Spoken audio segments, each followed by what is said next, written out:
Hello viewers, नमस्कार। आप सभी का स्वागत है पाथफाइंडर्स बाय अनअकैडमी के यूट्यूब चैनल पर। तो फ्रेंड्स, अमेरिका वापस से एक तरीके के गलत स्टेटमेंट दे रहा है। आपको पता है कि डेमोक्रेसी में या किसी भी फॉर्म ऑफ गवर्नमेंट में जो पॉलिटिशियंस हैं या जो एडमिनिस्ट्रेशन है वो कभी कभार पॉपुलिस्ट स्टेटमेंट देती है, जिससे लोगों के लिए वो काफी अट्रैक्टिव होता है, बट अदरवाइज रियलिटी में उसका कोई भी तथ्य नहीं होता है। इस समय जिस तरीके का स्टेटमेंट डोनाल्ड ट्रंप की एडमिनिस्ट्रेशन कई बार दे रही है, इसके लिए आज America has become the greatest example of how a government can be a hypocrite at the world stage. और वही चीज फ्रेंड्स डोनाल्ड ट्रंप के तमाम तरीके के एडमिनिस्ट्रेटिव ऑफिशियल्स के द्वारा देखने को मिल रहा है। अब दरअसल हुआ क्या है, मैं क्यों इसके बारे में बात कर रहा हूं कि डोनाल्ड ट्रंप के बाद अब यूएस के वाइस प्रेसिडेंट जेडी वांस ने एक बड़ा स्टेटमेंट दे दिया। उन्होंने कहा कि आज रशिया जो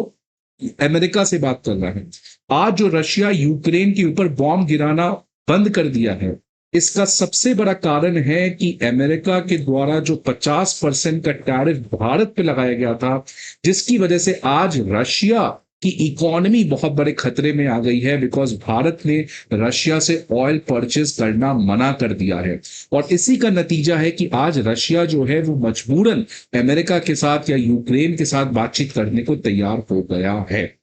अब फ्रेंड्स, ये कोई नया स्टेटमेंट नहीं है। इनफैक्ट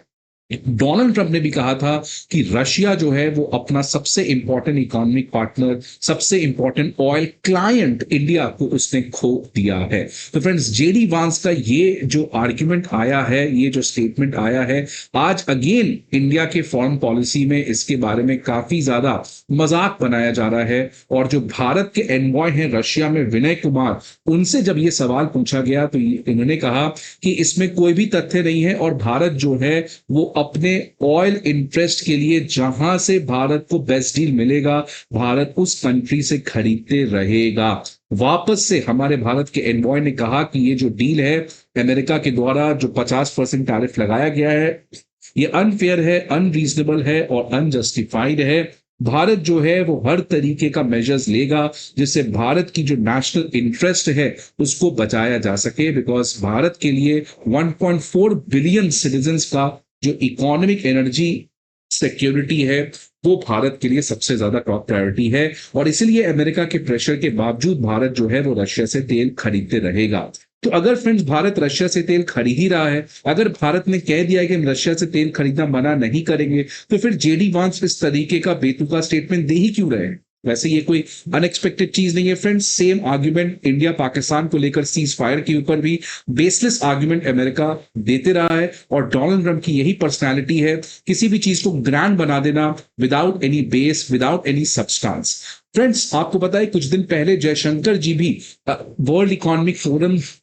वर्ल्ड लीडर्स फोरम जो इकोनॉमिक टाइम्स को ऑर्गेनाइज किया गया था, उसमें उन्होंने अमेरिका को वापस से क्रिटिसाइज किया था और कहा था कि एक तरफ अमेरिका की एडमिनिस्ट्रेशन आज प्रो बिजनेस है, जो खुद मेक अमेरिका ग्रेट अगेन और बिजनेस को प्रमोट कर रही है, लेकिन दूसरी तरफ भारत जैसे कंट्री जो अपने बिजनेस इंटरेस्ट को पूरा करने का प्रयास कर रही है, तो उनको काफी ज्यादा इससे प्रॉब्लम हो रहा है। तो it's funny to have people to have such kind of mindset. साथ ही साथ जयशंकर जी ने भी डोनाल्ड ट्रंप की फॉरेन पॉलिसी के ऊपर सवाल उठाया था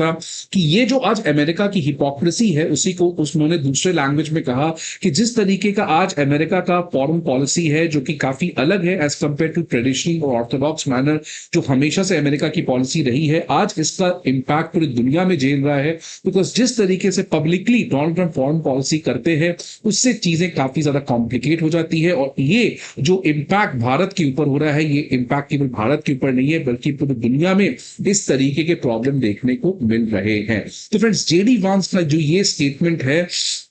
ये स्टेटमेंट अगेन वापस से उसी अमेरिका के हिपोक्रेसी का पार्ट है। और अगर जेडी वांस ये चाहते भी हैं, और अगर इनकी बात मैं मान भी लूं कि रशिया ने क्यों यूक्रेन के ऊपर बॉम्ब गिराना मना कर दिया, या रशिया क्यों अमेरिका से बातचीत मना कर दी, बातचीत करना शुरू कर दिया, तो अगर जेडी वांस सीरियसली ये चाहते तो उनको तो इनफैक्ट चाइना के ऊपर टैरिफ लगाना चाहिए, बिकॉज चाइना तो रशिया का और बड़ा पार्टनर है। चाइना और रशिया के बीच में जो बायलैटरल ट्रेड है वो $250 बिलियन का है, और इंडिया रशिया का बायलैटरल ट्रेड मार्केट मात्र $65 बिलियन का है, जो लगभग 4 गुना कम है as compare to what China and Russia is. लेकिन जब चाइना के ऊपर सवाल पूछा गया जेडी वान से कि आप क्या चाइना के ऊपर भी टैरिफ लगाएंगे, क्योंकि 25% का पेनल्टी आपने भारत के ऊपर लगाया है, तो चाइना के ऊपर सवाल में उन्होंने कहा कि चाइना इश्यू जो है वो और कॉम्प्लिकेटेड है और इसलिए टैरिफ चाइना के ऊपर लगाने की अभी कोई सवाल नहीं उठ रही है। मतलब फ्रेंड्स, एक तरफ आप चाइना के अगेंस्ट बैक ऑफ हो बिकॉज चाइना से आप हो सकता है डर चुके हो, और भारत आपके हिसाब से लगता है कि एक सॉफ्ट टारगेट है और इसीलिए भारत के ऊपर किसी भी तरीके का बेसलेस आर्ग्यूमेंट बताओ, बिकॉज आपको लगता है कि भारत रिटेलिएट नहीं करेगा। भारत रिटेलिएट करे या ना करे, लेकिन आज आप शॉर्ट टर्म इंटरेस्ट के लिए उन तमाम फाउंडेशनल इंडिया यूएस के प्रिंसिपल को कॉम्प्रोमाइज कर रहे हो। तो फ्रेंड्स, इसके बारे में और डिटेल में बात करेंगे, बट आगे बढ़ने के पहले एक इंपॉर्टेंट इंफॉर्मेशन आप सभी के लिए कि अनअकैडमी आईएएस जो है वो prelims mock test, previous year questions, current affair magazines, इन तीनों चीज के जो पीडीएफ है वो अब आपके सामने लेकर आया है। ये सारे पीडीएफ आपको हमारे दिए गए वीडियो के डिस्क्रिप्शन बॉक्स पर मिलेगा। इसके अलावा फ्रेंड्स, अगर आपको किसी भी तरीके की इंफॉर्मेशन चाहिए तो आप इस नंबर पर हमें कॉल कर सकते हैं या आप हमारे किसी भी ऑफलाइन सेंटर पर विजिट कर सकते हैं, जहां पर आप हमारे एजुकेटर्स और मेंटोर्स के साथ मिलकर 1-to-1 गाइडेंसशिप और मेंटोरशिप भी अवेल कर सकते हैं। तो फ्रेंड्स देखिए, अब अमेरिका को और बड़ा झटका देने की खबर आ रही है कि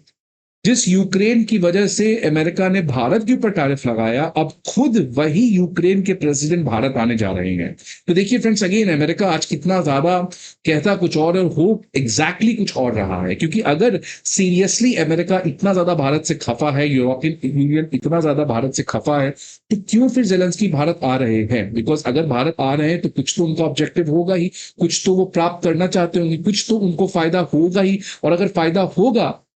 तो फिर अमेरिका जो है वो क्यों भारत के साथ और चीजें कॉम्प्लिकेटेड करते हुए दिख रहा है। तो देख सकते हैं फ्रेंड्स कि यूक्रेनियन एम्बेसडर ने कहा है कि इंडिया और यूक्रेन के बीच में जल्द एक फ्यूचर स्ट्रेटेजिक पार्टनरशिप को लेकर समझौता हो सकता है, और इसी कॉन्टेक्स्ट में we expect president Zelensky to be in India definitely, और इससे बायलैटरल रिलेशनशिप में काफी बड़ी मदद मिलेगी। ये पर्टिकुलर फ्रेंड्स जो यूक्रेन के प्रेसिडेंट का भारत आना था, ये बहुत ऐतिहासिक है, बिकॉज आपको पता है last year prime minister Modi भी यूक्रेन गए थे, और in fact prime minister Modi was the first prime minister of India जो लगभग 30 साल के डिप्लोमेटिक रिलेशन जो इंडिया और यूक्रेन के बीच में चल रहा है, उसमें पहली बार भारत के कोई प्रधानमंत्री यूक्रेन गए थे। तो फ्रेंड्स, जब यूक्रेन के प्रेसिडेंट भारत आ रहे हैं तो एक बात तो क्लियर है कि यूक्रेन को पता है कि अगर रशिया यूक्रेन वॉर में किसी तरीके से एक सीज फायर करवाना, एक पीस करवाना है, तो इंडिया एक बहुत बड़ा प्लेयर है। तो जब इंडिया इतना बड़ा प्लेयर है और यूक्रेन के प्रेसिडेंट भारत आ रहे हैं, तो ये बात अमेरिका को क्यों नहीं समझ में आता है? तो अमेरिका का फ्रेंड्स इसी एक तरीके से हिपोक्रेटिक बिहेवियर से अब चीजें जो है अननेसेसरली कॉम्प्लिकेट होते हुए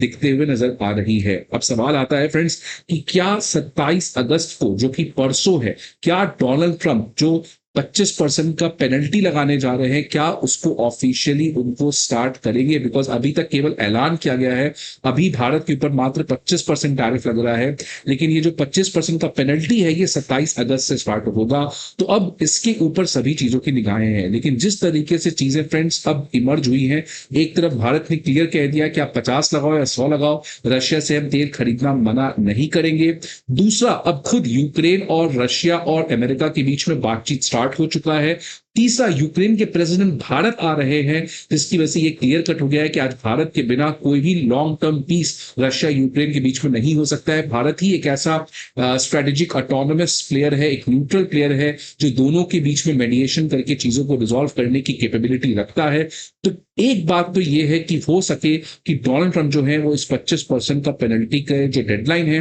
इसको और ज्यादा एक्सटेंड कर दे। और इनफैक्ट देख सकते हैं रशिया की तरफ से भी आज एक पॉजिटिव स्टेटमेंट आया है, जिन्होंने कहा है कि डोनाल्ड ट्रंप के साथ जो बातचीत चल रही है वो काफी पॉजिटिव है। यूरोप के साथ थोड़ी चीजें प्रॉब्लमेटिक में है, लेकिन डोनाल्ड ट्रंप के साथ चीजें अच्छी चल रही है। तो रशिया और यूएस के बीच में अगर अप्रोचमेंट हो रहा है तो उससे भारत के लिए परेशानियां जो है वो कम हो सकती है। और अगर डोनाल्ड ट्रंप जो है, क्योंकि उनसे एक चीज एक्सपेक्टेड है कि वो अनएक्सपेक्टेड है, अगर वो जानबूझकर टैरिफ को कंटिन्यू करते हैं तो उससे भी भारत को कोई बहुत बड़ी चिंता नहीं होने वाली है, बिकॉज ऐसे भी भारत अब अमेरिका के ऊपर अपने डिपेंडेंस को कम करने के लिए एक एक्सपोर्ट प्रमोशन मिशन लॉन्च करने जा रही है, जिसके अंदर भारत अपने ट्रेड को काफी ज्यादा डाइवर्सिफाई करेगा, जिसकी वजह से यूएस के एक्सपोर्ट मार्केट के ऊपर हमारा डिपेंडेंस काफी कम होगा। तो फ्रेंड्स, लेट अस सी क्या होता है 27 अगस्त में। लेकिन आज एक बात तो क्लियर है कि अमेरिका के ऊपर जो भारत का ट्रस्ट था, वो ट्रस्ट आज सीरियसली एक बहुत बड़े क्वेश्चन की तरफ बढ़ते हुए नजर आ रहा है। तो फ्रेंड्स, आपको क्या लगता है 27 अगस्त को डोनाल्ड ट्रंप जो है वो भारत के ऊपर पेनल्टी को स्टार्ट करेंगे? Please let me know the comment box, आपको क्या लगता है इस पर्टिकुलर चीज के बारे में। आई होप आपको ये वीडियो अच्छा लगे। See you again some other video, till then goodbye and